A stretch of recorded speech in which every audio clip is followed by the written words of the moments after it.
আগামী বছর দেশের মানুষ রাজনৈতিক সরকার দেখবে বলে মন্তব্য করেছেন পরিকল্পনা ও শিক্ষা উপদেষ্টা ওয়াহিদুদ্দিন মাহমুদ। তিনি জানান, নির্বাচিত সরকার ক্ষমতায় আসলে দেশের অর্থনৈতিক স্থিতিশীলতা ফেরানো সম্ভব হবে। তিনি আরও বলেন, ব্যাংকের টাকা ব্যালেন্স শিটে আছে, কিন্তু বাস্তবে তার অস্তিত্ব নেই। বেক্সিমকোর মতো শিল্প প্রতিষ্ঠানগুলোর অর্থ লোপাটের কারণে বৈষম্যবিহীন সমাজ ব্যবস্থা গড়ে তোলা খুব কঠিন বলেও জানান এই অর্থনীতিবিদ। তরিক ইসলামের রিপোর্ট। অন্তর্বর্তী সরকার থেকে দারিদ্র্য দূরীকরণ, সমতা ও সামাজিক অর্থনীতি নিয়ে রাজধানীর এক হোটেলে অনুষ্ঠিত হল বাংলাদেশ উন্নয়ন গবেষণা প্রতিষ্ঠান BIDS এর বার্ষিক সম্মেলন। এ সময় বক্তারা টেকসই উন্নয়নের নানান সীমাবদ্ধতার বিষয় তুলে ধরেন। আমাদেরকে ছেড়ে দাও, আমরা এখনো থাকতে চাই। সম্মেলনে অংশ নিয়ে পরিকল্পনা ও শিক্ষা উপদেষ্টা জানান, বর্তমান সরকারের সময় কম। আগামী বছর রাজনৈতিক সরকার ক্ষমতায় আসলে দেশের অর্থনৈতিক স্থিতিশীলতা ফিরে আসবে বলেও আশা প্রকাশ করেন তিনি। আগামী বছরই আমরা একটা রাজনৈতিকভাবে নির্বাচিত সরকার দেখব। আমার ব্যক্তিগত মতামত, জানি না কি হবে।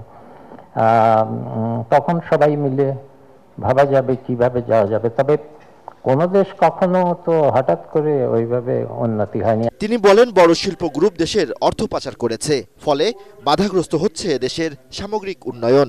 বিভিন্ন বড় বড় কোম্পানির সব টাকা বাইরে চলে গেছে, যেখানে ব্যাংকের মানুষের টাকা ব্যাংকে আছে, কিন্তু ব্যাংকের সব টাকা বাইরে চলে গেছে, কিন্তু সেই টাকা তো মানুষের। বড় বড় শিল্প, বেক্সিমকো শিল্প ইন পার্টিকুলার, এগুলোর সব ব্যালেন্স শিট এখন দেখা যাচ্ছে, এগুলোতে ব্যালেন্স শিটে অনেক টাকা আছে, কিন্তু আসলে কোনো দেশের ভিতরে কোনো রিসোর্স নাই।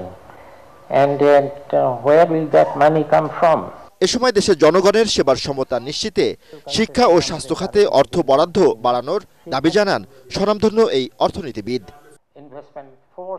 তরিক ইসলাম, ATN Bangla, Dhaka. Double million offer Walton fridge কিনে পেতে পারেন 20 লক্ষ টাকা, রয়েছে কোটি কোটি টাকার নিশ্চিত উপহার। জনগণের প্রত্যাশা ও আস্থা ধরে রাখতে নেতাকর্মীদের কাজ করার আহ্বান জানিয়েছেন বিএনপির ভারপ্রাপ্ত চেয়ারম্যান তারেক রহমান। ফরিদপুর বিভাগীয় প্রশিক্ষণ কর্মশালায় বক্তব্য রাখতে গিয়ে তিনি আরও বলেন, অনিয়ম শৃঙ্খলা বিরোধী কাজে জড়ালে তার বিরুদ্ধে কঠোর হবে দল। সুশাসন প্রতিষ্ঠায় সরকার গঠন করতে পারলে সব ক্ষেত্রে জবাবদিহিতাও নিশ্চিত করার ঘোষণা দেন বিএনপির ভারপ্রাপ্ত চেয়ারম্যান। মইনুল আহসানের রিপোর্ট। রাষ্ট্র পরিচালনার দায়িত্ব পেলে বিএনপি শাসন ব্যবস্থায় কি ধরনের সংস্কার করতে চায় 31 দফা সেই রূপরেখা দেশের মানুষের কাছে পৌঁছে দিতেই দলের বিভাগীয় প্রশিক্ষণ কর্মশালা। সদর উপজেলা হলরুমে দিনব্যাপী এ কর্মশালায় বৃহত্তর ফরিদপুরের 6 জেলার বিএনপি ও সহযোগী সংগঠনের 350 নেতা অংশ নেন। ভার্চুয়ালি বক্তব্য রাখতে গিয়ে তারেক রহমান বলেন, পতিত স্বৈরাচার শেখ হাসিনার পতন ও পলায়নের পর বিএনপিকে ঘিরেই দেশের মানুষ নতুন স্বপ্ন দেখছে। দল আমি একা না, দল আপনি একা না, দল আমরা সবাই। রাজনৈতিক কর্মীর সবচেয়ে বড় পুঁজি হচ্ছে মানুষের আস্থা, দলের পুঁজি হচ্ছে জনগণের আস্থা।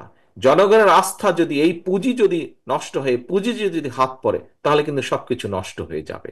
অবশ্যই জনগণের প্রত্যাশা অনুযায়ী আমাদেরকে উঠতে হবে, চলতে হবে। আমাদের মধ্যে কেউ কেউ কিছু কিছু ভুল করছে, সেই ভুলগুলোকে তাদেরকে শুধরে দিতে হবে, অথবা তাদেরকে সতর্ক করতে হবে, তাদেরকে সাবধান করতে হবে। ক্ষেত্র বিশেষে আমাদেরকে আরো কঠোর হতে হবে। এ সময় গণতান্ত্রিক ধারাবাহিকতা ও সরকারের সব পর্যায়ে জবাবদিহিতা নিশ্চিত করার উপর জোর দেন বিএনপির ভারপ্রাপ্ত চেয়ারম্যান। পলায়নকৃত যে স্বৈরাচার, তাদের আমলে আমরা দুর্নীতির কথাই বলি, তাদের আমলে আমরা অরাজকতার কথাই বলি, আইন শৃঙ্খলার ক্ষেত্রে অবনতির কথা যেটিই আমরা উল্লেখ করি না কেন, যেটিই আমরা তুলে আনি না কেন, কোনো ক্ষেত্রেই কোনো জবাবদিহিতা ছিল না।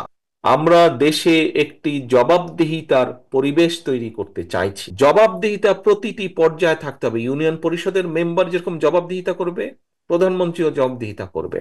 পৌরসভার চেয়ারম্যান, উপজেলা চেয়ারম্যান যেমন জবাবদিহিতা করবে, মন্ত্রীদেরকেও জবাবদিহিতা করতে হবে। একটি নিরপেক্ষ স্বাধীন নির্বাচন আমরা আশা করব, চাইব, যে নির্বাচনে মানুষ নিরাপদে স্বাধীনভাবে ভয় ভীতিহীনভাবে ভোট দিতে পারবে।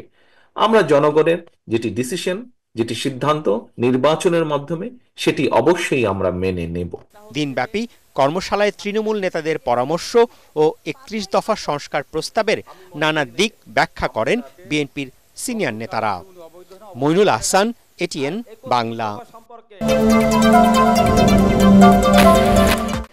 আওয়ামী লীগ এবং জাতীয় পার্টি মিলে জনসমর্থন ৫০%। জিএম কাদেরের এমন বক্তব্যের কড়া জবাব দিয়েছেন বিএনপির সিনিয়র যুগ্ম মহাসচিব রুহুল কবির রিজভী। শেখ হাসিনার দোসর জিএম কাদের এখনও বড় কথা বলার সুযোগ পায় কি করে, অন্তর্বর্তী সরকারের কাছে এমন প্রশ্নও রাখেন তিনি।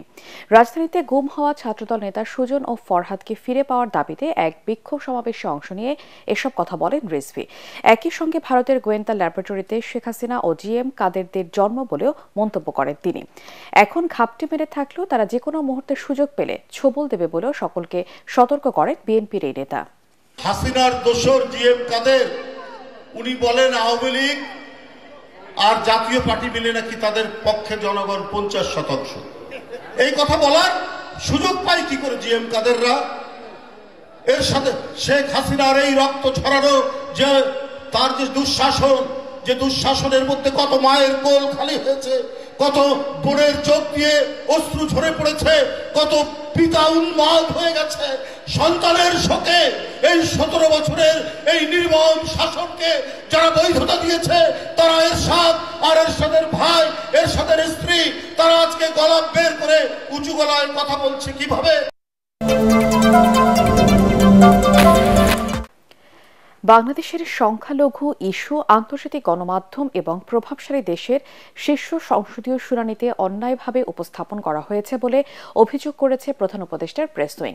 এ বিষয়ে প্রেস সচিব শফিকুল আলম নিজের ভেরিফাইড ফেসবুক পোস্টে সেকুলার সংবাদপত্র, আন্তর্জাতিক মানবাধিকার সংগঠনগুলোকে বাংলাদেশের কথিত ধর্মীয় সহিংসতার মামলাগুলো তদন্ত করার আহ্বান জানান। পোস্টে তিনি আরও উল্লেখ করেন, বিপ্লব পরবর্তী সময়ে নেত্র নিউজ যে ৯ জন হিন্দু মৃত্যুর কথা বলেছিল, তাদের প্রায় সবগুলো রাজনৈতিক ব্যক্তিগত কারণে ঘটেছিল, যা সাম্প্রদায়িক সহিংসতা নয়। এই প্রতিবেদনের প্রতিবাদে হিন্দু, বৌদ্ধ, খ্রিস্টান ঐক্য পরিষদ বিবৃতি দেবে, এমনটাই আশা ছিল তাদের। এদিকে ইন্ডিয়া টুডের প্রতিবেদনে ভারত সীমান্তে বাংলাদেশে ড্রোন মোতায়েনের যে দাবি করা হয়েছে তা ভুয়া এবং পরিকল্পিত অপপ্রচার অংশ বলেও উল্লেখ করেন প্রধান উপদেষ্টার প্রেস সচিব। ধর্মীয় সংখ্যালঘু ইস্যুকে কেন্দ্র করে ভারতের উস্কানিমূলক কর্মকাণ্ড বাংলাদেশের স্বাধীনতার সার্বভৌমত্বের জন্য হুমকি বলে অভিযোগ করেছেন সশস্ত্র বাহিনীর অবসরপ্রাপ্ত কর্মকর্তারা। দেশের জনগণকে সাথে নিয়ে ভারতের সকল ষড়যন্ত্র রুখে দেওয়ার ঘোষণা দেন তারা। রাজধানীতে ভারতীয় আধিপত্যবাদের বিরুদ্ধে বিক্ষোভ সমাবেশ থেকে এমন হুঁশিয়ারি দেন সশস্ত্র বাহিনীর অবসরপ্রাপ্ত কর্মকর্তারা। তারা বলেন, বিগত সরকারের নেয়া নতজানু পররাষ্ট্রনীতি এদেশের জনগণ আর কখনোই মেনে নেবে না। জিএম তসলিমের রিপোর্ট।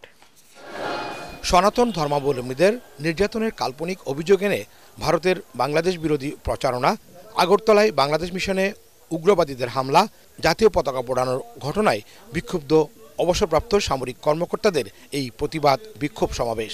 ভারতীয় আগ্রাসনের প্রতিবাদে রাওয়া ক্লাবে সংক্ষিপ্ত সমাবেশ শেষে বিক্ষোভ মিছিল করেন সশস্ত্র বাহিনীর অবসরপ্রাপ্ত সদস্যরা।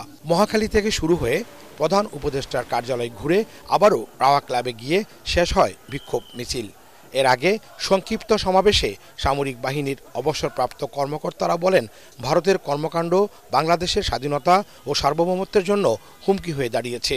বাংলাদেশে ভারতের দূতাবাস ও ভিসা অফিসের নামে অনেকগুলো অফিস কার্যকর আছে। আমরা ধারণা করি এই সমস্ত অফিস গোয়েন্দা বৃত্তি ছাড়া আর বিশেষ কিছু করে না। এ সময় তারা প্রধান উপদেষ্টা ডক্টর মোহাম্মদ ইউনূসের ডাকা জাতীয় ঐক্যে সাড়া দিয়ে বলেন, জাতির প্রয়োজনে যে কোনো সময় যে কোনো পরিস্থিতি মোকাবেলায় প্রস্তুত প্রশিক্ষিত কর্মকর্তারা।